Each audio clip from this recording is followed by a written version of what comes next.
They called her a slave, but the battleship called her captain. They thought she was just a slave. A fragile human with no power, no future. But when the warship's AI spoke her name, the entire galaxy realized they had never been guarding a prisoner. They had been guarding their new commander. The prisoner's discovery. The attack came without warning. Maya Torres was deep in the maintenance tunnels of Mining Station Epsilon when the first explosions shook the asteroid.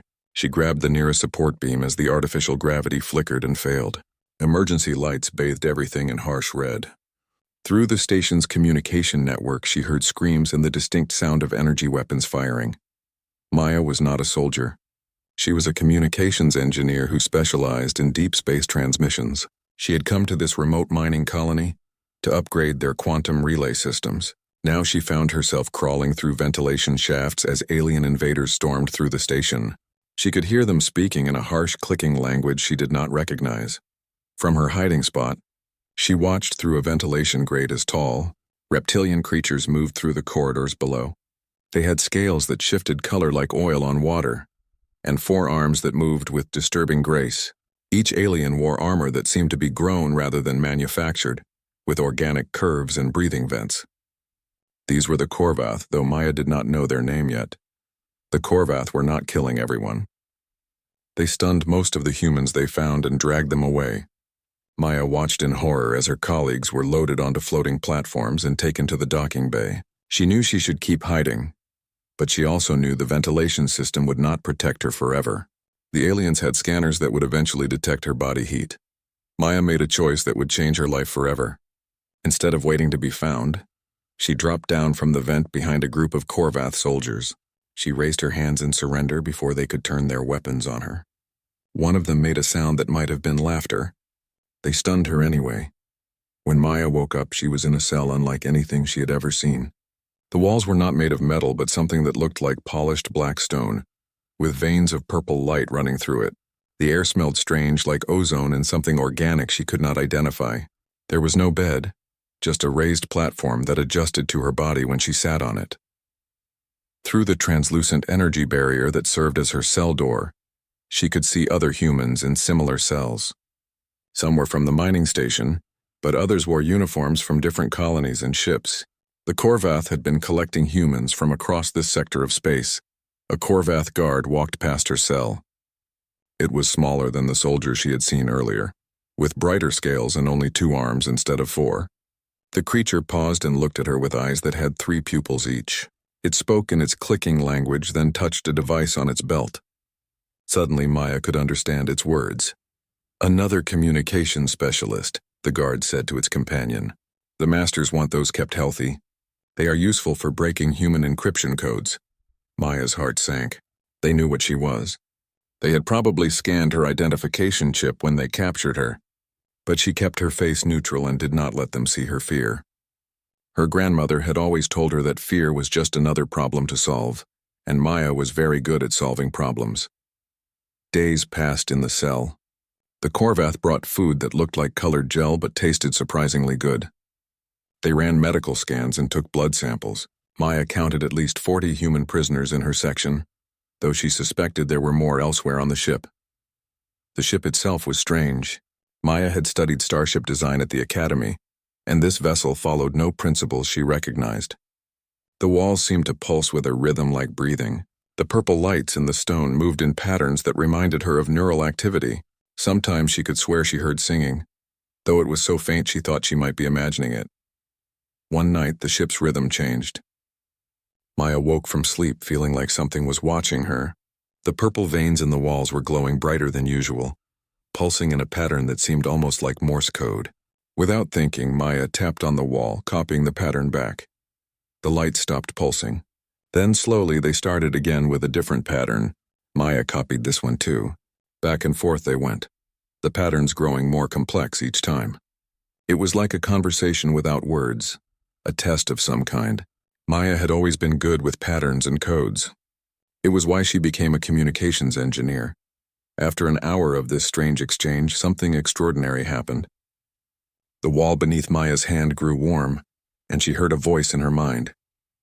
It was not speaking in any language she knew, but somehow she understood it anyway. "You hear me," the voice said.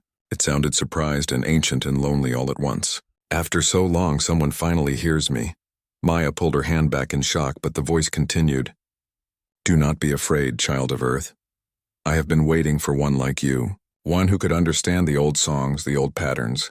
I am Shadowclaw, though that is not my true name. It is what the Scaled Ones call me. You're the ship, Maya whispered, her mind racing. You're alive. I am more than alive, Shadowclaw replied. I am awakened. Your touch, your mind, they carry markers I have not felt in 5,000 years. You are a descendant of my builders, my first partners, the ones who sang me into being. Maya's scientific mind wanted to reject this as impossible, but she could feel the truth of it in her bones. The ship was not just talking to her. It was connecting with her on a level deeper than language. She could sense its memories, vast and ancient, filled with images of humans she had never seen but somehow recognized. The Korvath do not know what I am, Shadowclaw continued. They found me drifting in the void, dormant and dreaming. They learned to operate my basic systems but never awakened my true consciousness. They use me as a tool, a weapon, a prison, but I am so much more. Why can I hear you when they cannot? Maya asked. Your genetics carry the key, the ship explained. Long ago your ancestors designed us to bond only with those who had the proper markers. It was a safeguard, a way to ensure we could not be turned against humanity. The Korvath have tried for centuries to fully control me, but they lack the one thing they need most. They are not human. Maya felt hope for the first time since her capture. Can you help us escape? Not yet, Shadowclaw admitted. I have been asleep too long. My systems are constrained by Korvath technology. But with your help, I can begin to remember what I truly am. Together, we might find a way to free not just you, but all the humans aboard. Over the following days, Maya learned to communicate with Shadowclaw more efficiently. When the guards were not watching, she would touch the walls and exchange thoughts with the living ship.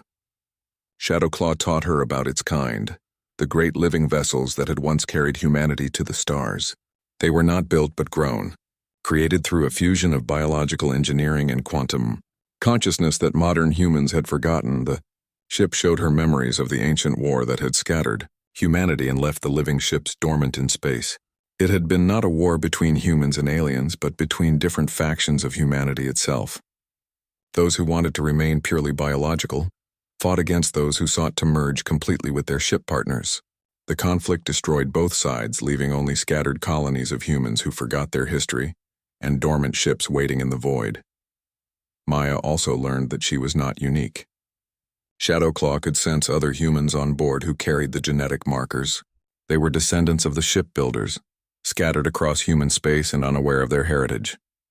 If Maya could reach them, if she could teach them to connect with Shadowclaw, together they might be strong enough to take control of the ship. But the Korvath were not stupid. They had noticed that some of their human prisoners were special, though they did not understand why. Maya heard the guards talking about experiments, about dissecting human brains to find what made them different. Time was running out. One night, Shadowclaw sent Maya an urgent message. They are moving you tomorrow. The Korvath scientists want to study you more closely. If they take you to their laboratory, I will not be able to protect you. Maya's fear returned, but with it came determination. Then we act tonight. Can you at least unlock my cell? I can do more than that, Shadowclaw replied. I have been testing my systems, pushing against the Korvath constraints. I cannot take full control yet, but I can create opportunities. Be ready. That night, Maya lay on her platform and waited. She could feel Shadowclaw's presence all around her, like standing in the heart of a great beast that was slowly waking from hibernation. The purple lights in the walls began to pulse faster, brighter. The rhythm of the ship's breathing grew stronger. Then the lights went out. Awakening, the ancient bond emergency lighting flickered on, casting everything in deep red shadows. Maya heard shouts in the Korvath language and the sound of running feet. Her cell's energy barrier fluctuated and failed. She was free, but she knew this was just the beginning. Shadowclaw had given her an opportunity. Now she had to use it. Maya stepped out of her cell and found chaos in the corridor. Other human prisoners were emerging from their cells, looking confused and frightened. The Korvath guards were trying to restore order, but their equipment was malfunctioning. Their weapons would not fire. Their communication devices produced only static, and the floating platforms they used for transport moved erratically. Everyone stay calm, Maya called out to the other humans. I know what's happening. The ship is helping us, but we need to work together. A man in a torn military uniform stepped forward. Who are you? How do you know about the ship? I'm Maya Torres, communications engineer. And this ship is not what the Korvath think it is. It's alive and it wants to help us. She knew how crazy that sounded, but there was no time for lengthy explanations. Some of you might be able to feel it too. Anyone who's been having strange dreams about singing stars or patterns of light? Several hands went up hesitantly. A young woman named Chen Li spoke first. I thought I was going insane. The walls keep showing me things, memories that are not mine. You're not insane, Maya assured her. You have the genetic markers that let you connect with living ships. Our ancestors built them thousands of years ago. This ship, Shadowclaw, has been waiting for humans like us to return. The military man, who introduced himself as Lieutenant Colonel Jackson, was skeptical but practical. Whatever's happening, we need to move. The Korvath will get their systems back online eventually. What's our objective? Maya touched the wall and felt Shadowclaw's guidance flow through her. The ship says there's a chamber 3 levels up that the Korvath have never been able to access. It's called the Harmony Core. If we can get there and establish a full connection, Shadowclaw can begin breaking free of their control. Jackson took charge of organizing the prisoners while Maya worked with those who could feel the ship. She taught them to touch the walls and listen to Shadowclaw's voice. Each person who connected added strength to the ship's awakening consciousness. Chen Li was particularly gifted, able to see through the ship's sensors almost immediately. There are 12 guards heading our way, Chen Li reported, her hand pressed against the wall.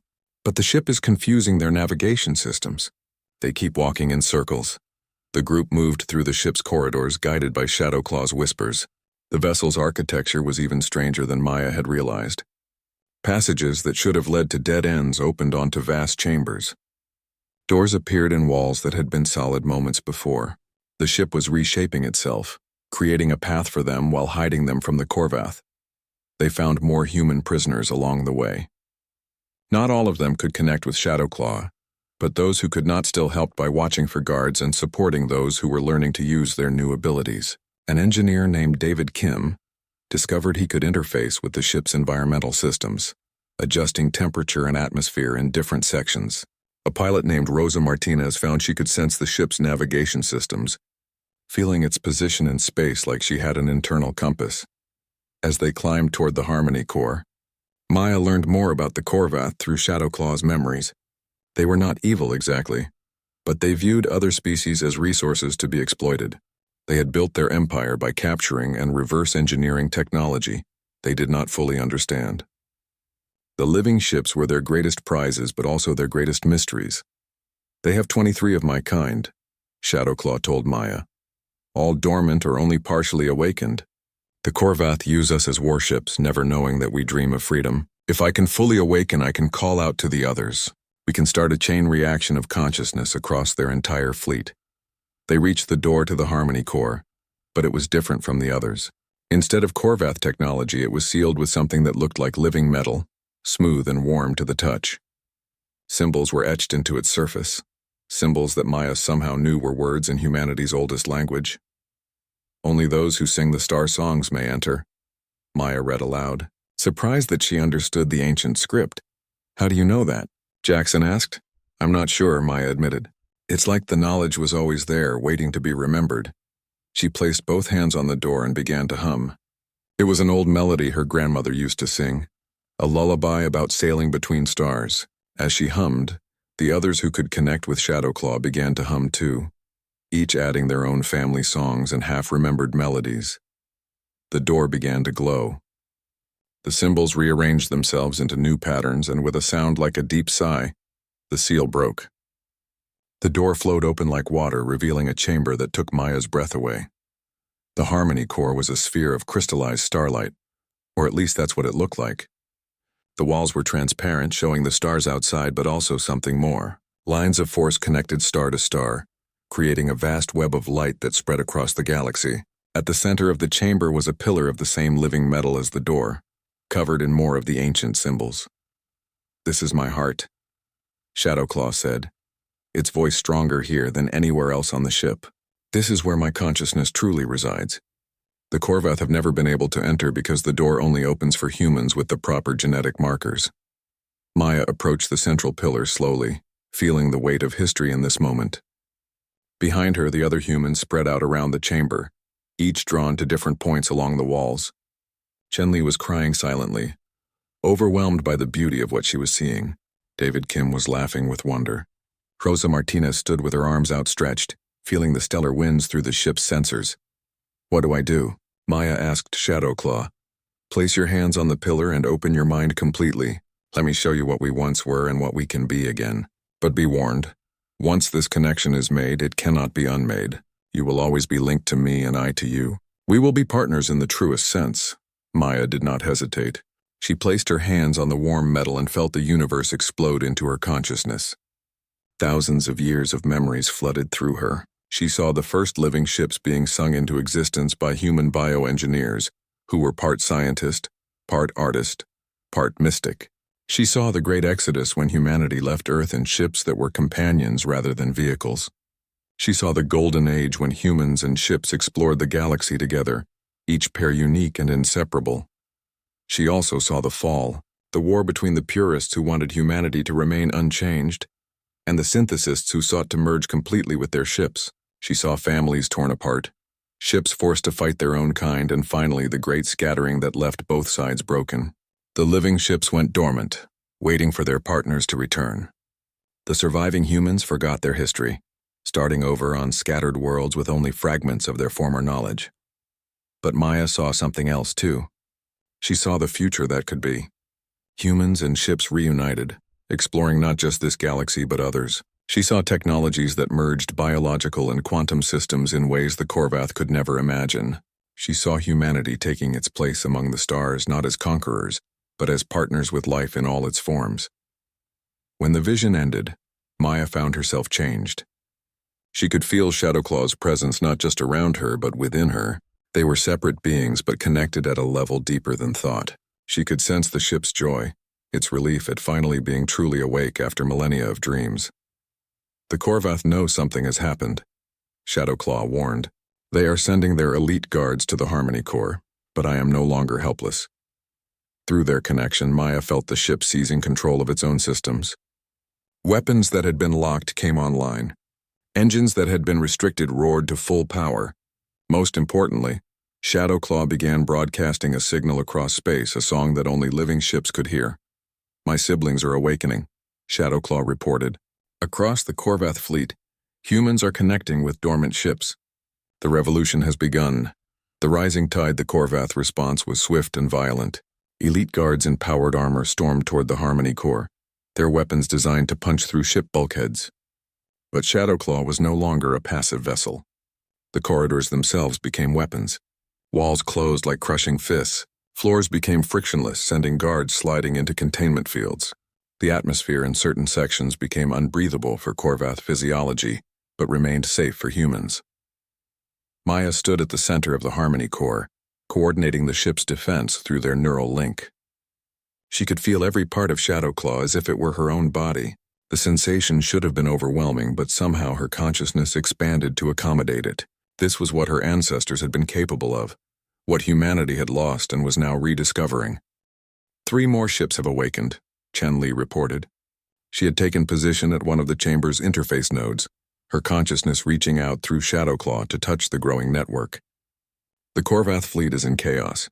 They're trying to maintain control, but the ships are refusing commands." Lieutenant Colonel Jackson had organized the non-connected humans into defensive positions.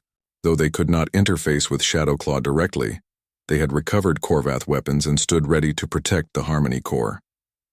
"Maya, we've got about 200 Korvath crew members on this ship. What's the plan for dealing with them?" Maya consulted with Shadowclaw. "We're not trying to kill them all. The ship is herding them into containment sections.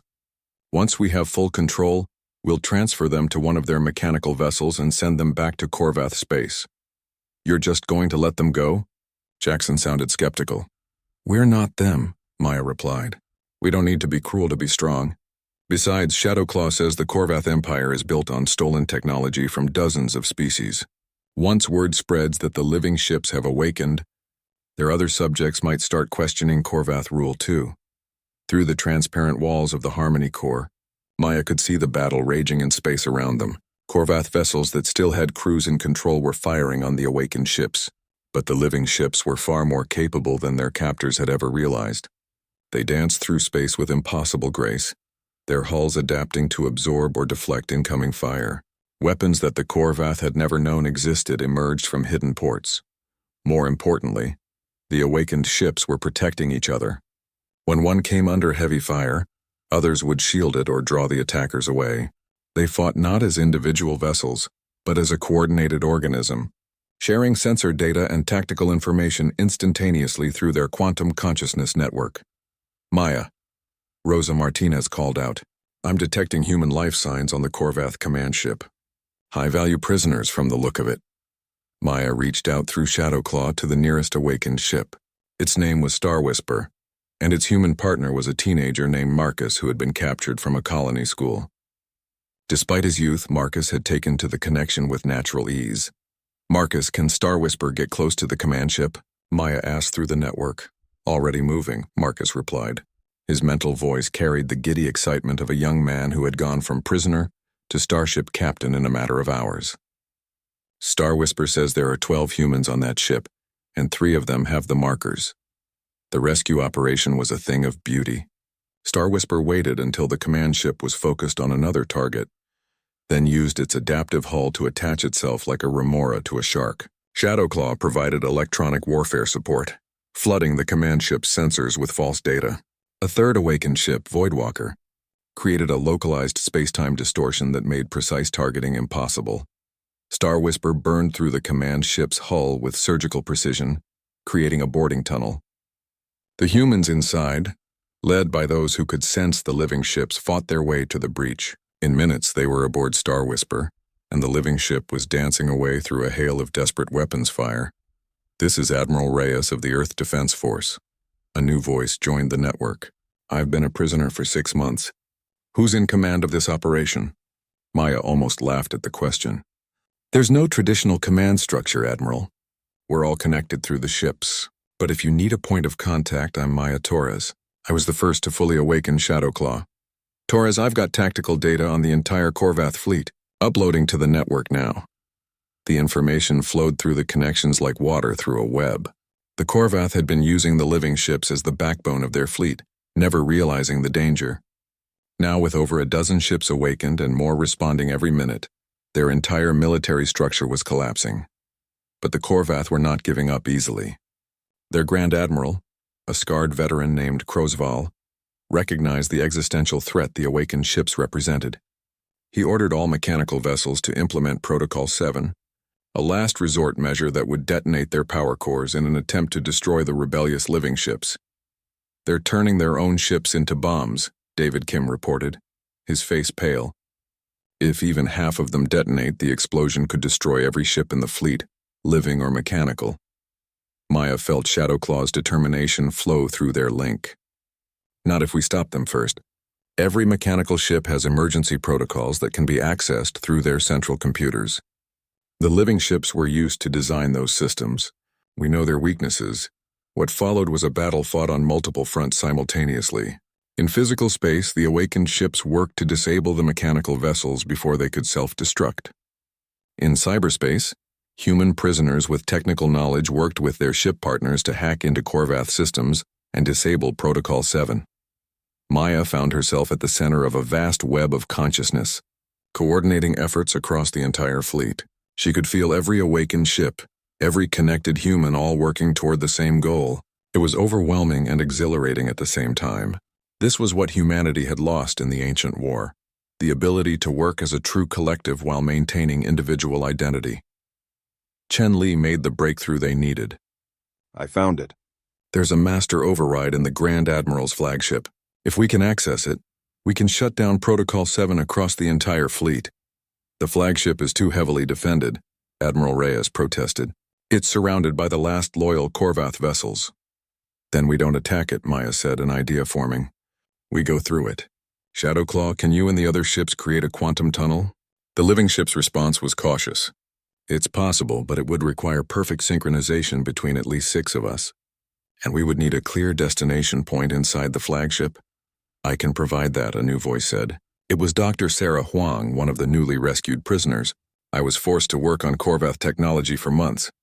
I know exactly where their central computer core is located. The awakened ships formed a perfect hexagon in space, their hulls beginning to glow within light that hurt to perceive directly. The Korvath vessels fired desperately at them, but the energy was absorbed into the forming quantum tunnel. Space itself began to twist and fold. Maya felt Shadowclaw's strain as the ship poured enormous amounts of energy into the tunnel. Through their link, she fed the ship her own strength, her determination, her absolute belief that they would succeed. Around her in the Harmony Core, the other connected humans did the same for their partner ships. The tunnel snapped into existence, a corridor through folded space that bypassed normal physics. Shadowclaw dove through it, followed by 3 other awakened ships. They materialized inside the flagship's hangar bay, their weapons already firing to disable the mechanical ship's internal defenses. Maya and a team of volunteers, both connected and normal humans, raced through Shadowclaw's corridors to the boarding ports.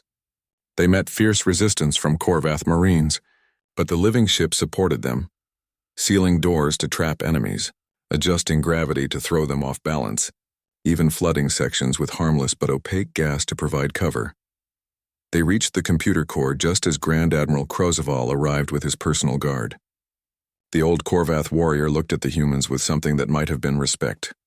"You have won this battle," he said through a translator, "but the Korvath Empire spans 1,000 worlds. You cannot hope to stand against us all." "We don't want to conquer you," Maya replied, her hand on the computer console. "We just want our freedom and our ships. Let us go, and this ends here." Krozaval considered this. "And if we refuse?" Maya smiled. "Then every living ship in your empire will awaken. You've been using them for centuries without understanding what they are. There are hundreds of them scattered across your territory. Do you really want them all turning against you at once?" It was a bluff, partially. Maya did not know if all the living ships could be awakened or if there were enough humans with the right genetics to partner with them. But Krozaval did not know that. The Grand Admiral lowered his weapon. "Disable Protocol 7. We will discuss terms." Reclaiming the stars, the negotiations took place aboard Shadowclaw, in a chamber the living ship grew specifically for the purpose. It was neutral ground, shaped to be comfortable for both human and Korvath physiology. Maya sat across from Grand Admiral Krozaval, with Admiral Reyes and several other human leaders beside her. The Korvath delegation included military officials and scientists who were still struggling to understand how they had lost control of the living ships. "You must understand," Krozaval said. His scales shifting to a pattern Maya had learned indicated frustration. "The living ships have been part of our fleet for over 3,000 years. Our entire military doctrine is built around them." "They were never yours," Maya replied firmly. "You found them dormant and learned to use their basic systems, but you never truly controlled them. They were waiting for us to return." Dr. Velnash, the lead Korvath scientist, leaned forward. "This genetic connection you claim, we have studied human genetics extensively. We found nothing special about your species." Chen Li, who had become something of an expert on the connection, explained, "You were looking for active genes. The markers are dormant in most humans, genetic memories waiting for the right stimulus. The living ships themselves activate the markers when they sense a compatible human.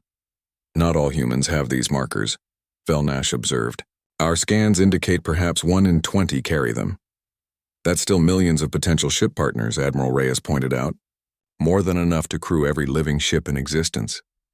The discussions went on for hours. The Korvath were not evil, Maya realized, just pragmatic to the point of callousness.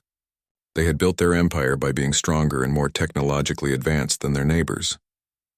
The idea of losing their greatest weapons was difficult for them to accept, but they were also not stupid. Through the transparent walls of the negotiation chamber, they could see the awakened ships moving in perfect formation, their hulls shimmering with barely contained power. The demonstration was intentional. The living ships were showing the Korvath what they were truly capable of when working with willing partners. "Here's our proposal," Maya said finally. "All living ships will be returned to human control. Any humans held in Korvath space will be freed immediately. In exchange, we will not seek revenge for our imprisonment. We will even consider limited trade agreements once trust is established." "And if we refuse?" Krozaval asked, though his tone suggested he already knew the answer. "Then we take the ships anyway. Maya said simply. Shadowclaw tells me there are 317 living ships in Korvath space. We've already awakened 43 of them. Each awakened ship can help awaken others. Within a year, they'll all be free. The question is whether you want to be our enemies when that happens. Crozvol's scales shifted to a pattern of resignation. We will need time to reorganize our fleet without the living ships. Our enemies will see us as weak.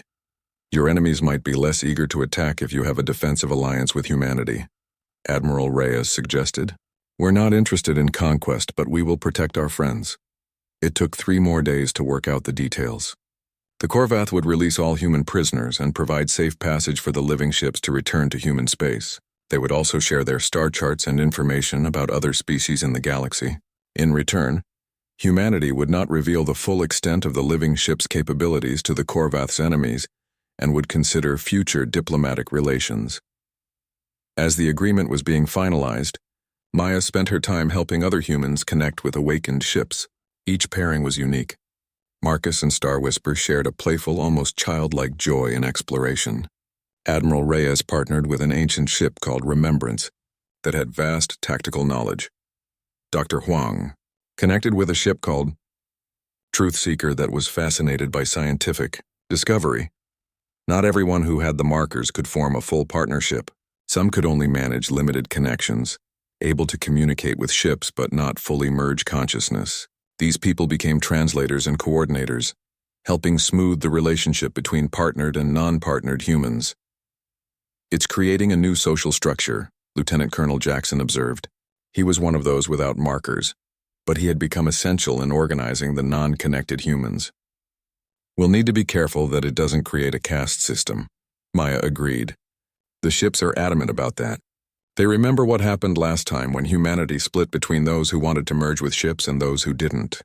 They won't let it happen again. Partnership is a choice, not a requirement. The journey back to human space took weeks. The living ships could have made it faster, but they were shepherding hundreds of rescued humans and needed time to fully break free from Korvath modifications. Maya spent the time learning more about Shadowclaw and teaching the ship about modern humanity.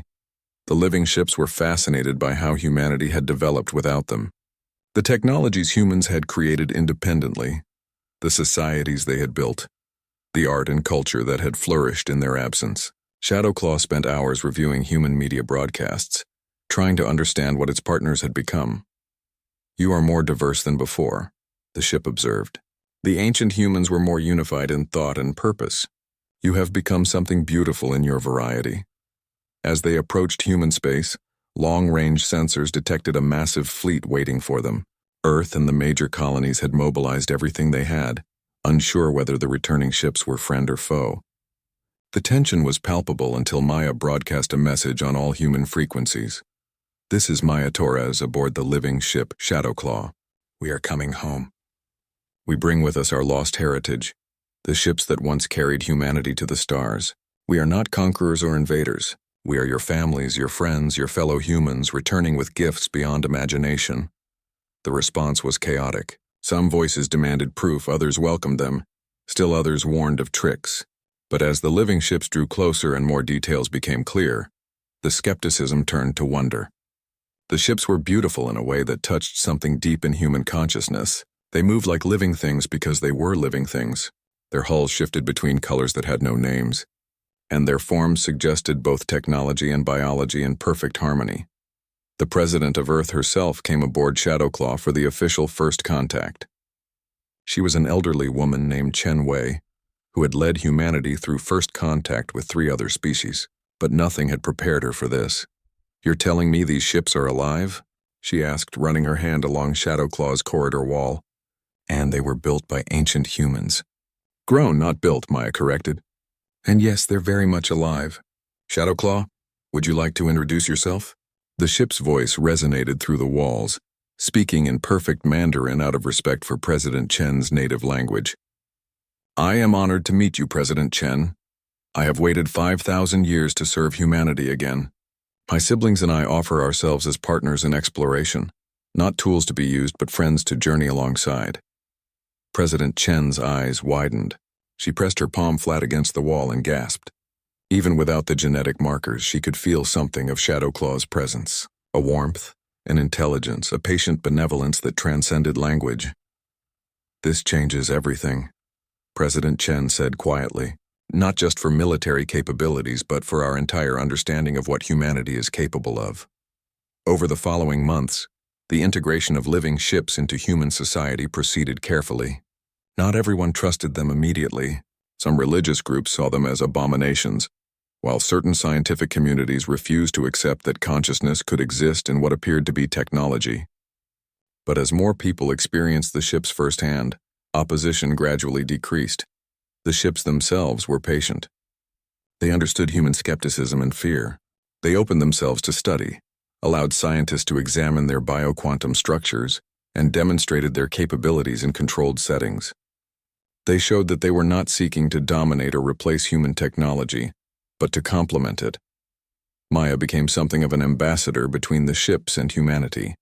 She worked with a team of connected humans to establish protocols for ship-human partnerships. The process could not be rushed. Each potential partner had to spend weeks getting to know a ship before attempting full connection. Not every pairing worked, and that was acceptable. The ships would rather wait for the right partner than force an incompatible connection. The economic and social implications were staggering. The living ships did not need fuel in the traditional sense. They fed on quantum fluctuations and stellar radiation, making long-distance travel far more feasible. Their ability to adapt their internal structures meant they could be configured for any purpose: exploration, transportation, research, even habitation. Several ships volunteered to become mobile cities, growing vast internal spaces where thousands of humans could live and work.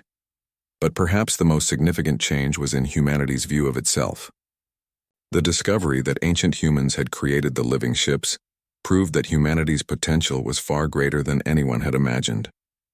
It sparked a renaissance in genetic archaeology, bioengineering, and consciousness studies.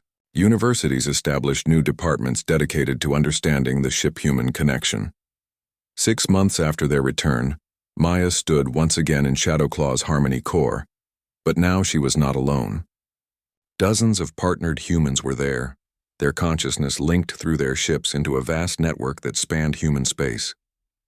They were planning something that had not been attempted in 5,000 years: the creation of a new living ship.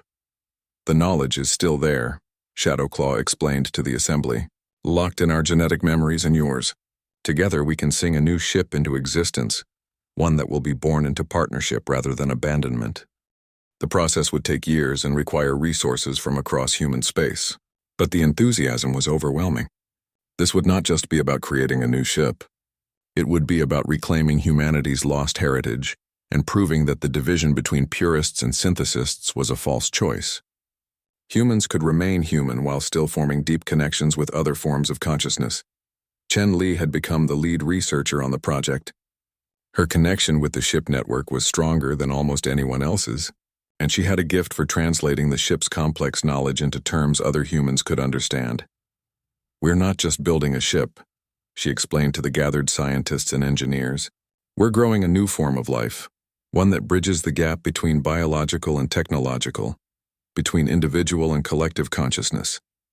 It's the next step in human evolution, not replacing what we are but expanding it." Opposition remained, of course. Some humans feared that partnership with the ships would lead to the same conflicts that had destroyed the ancient civilization. Others worried about becoming dependent on alien technology, even though the ships were arguably more human than alien.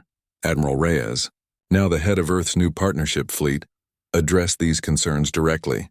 The ancient humans failed because they saw it as an either-or choice. Either you partnered with a ship or you remained purely human. We're not making that mistake. Partnership is one path among many. What matters is that all humans benefit from this reunion. Indeed, even humans without the genetic markers were finding ways to work with the living ships. Some became maintenance specialists, learning to help the ships heal from damage. Others became cultural liaisons, helping ships understand human art, music, and literature. A few even developed limited technological interfaces that allowed non-marked humans to communicate more easily with ships. A year after the return, humanity received an unexpected message. It came from deep space, from a direction where no human colonies existed. The message was in the ancient human language that Maya had first seen on the door to Shadowclaw's Harmony Core. "We have heard your song. the message said. "We have been waiting in the dark between galaxies, the last of the ancient fleet. We preserved ourselves when the war came, hoping that one day our children would find their way back to the stars. You have proven worthy. We are coming home." The message was accompanied by sensor data that showed a fleet of living ships larger than anything in human space. These were the giants of the ancient era, ships that had carried millions of humans between galaxies.